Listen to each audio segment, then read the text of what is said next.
സ്നേഹമുള്ള സഹോദരങ്ങളെ, നാളെ ധനഹ പെരുന്നാൾ. ധനഹ എന്ന വാക്കിനർത്ഥം ഉദയം എന്നുള്ളതാണ്.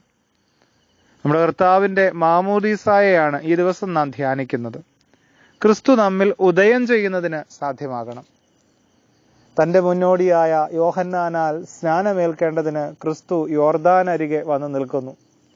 ഈ സമയം സ്വർഗം തുറന്നു, പരിശുദ്ധാത്മാവ് പ്രാവെന്ന പോലെ ഇറങ്ങി സ്വർഗത്തിൽ നിന്നും ഇവൻ എൻ്റെ പ്രിയപുത്രൻ, ഇവനിൽ ഞാൻ പ്രസാദിച്ചിരിക്കുന്നു എന്ന അരുളപ്പാടുമുണ്ടായി.